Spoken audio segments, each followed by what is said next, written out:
There is a gap between what you plan to do and what you actually do. Scientists study this gap, and in 2026 they finally figured out the main thing that controls it. Researchers at the University of Toronto Scarborough tracked 184 people daily for 12 weeks. They measured what they call cognitive precision, basically how fast and accurate your thinking is at any moment.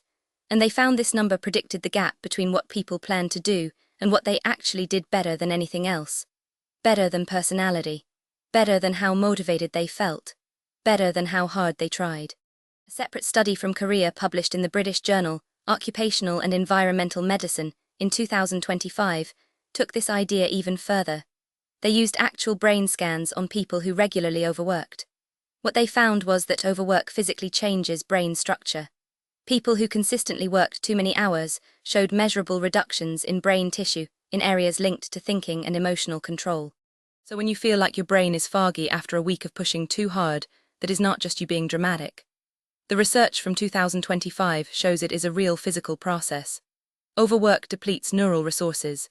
And the Toronto 2026 study shows that even within a single day, and from day to day, those depleted resources directly affect whether you can think straight and follow through on your plans. Sleep is the main recovery mechanism for all of this. During sleep, your brain does a literal cleanup, a process called lymphatic clearance, where waste products built up during the day get flushed out. It also consolidates memories and restores the energy reserves that cognitive work burns through. When you cut sleep short, that cleanup does not finish.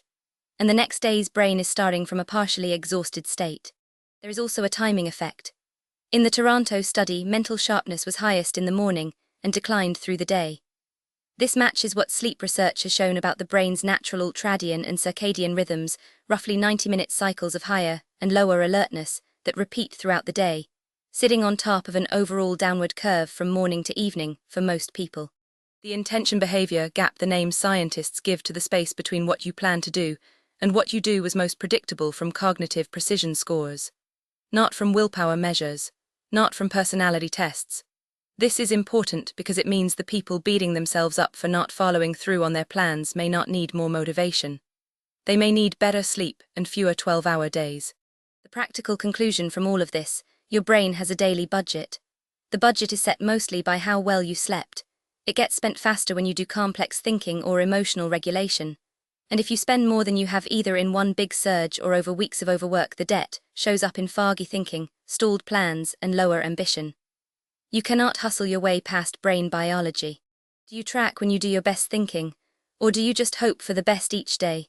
Drop in the comments. I want to know how many people have actually figured out their best brain time.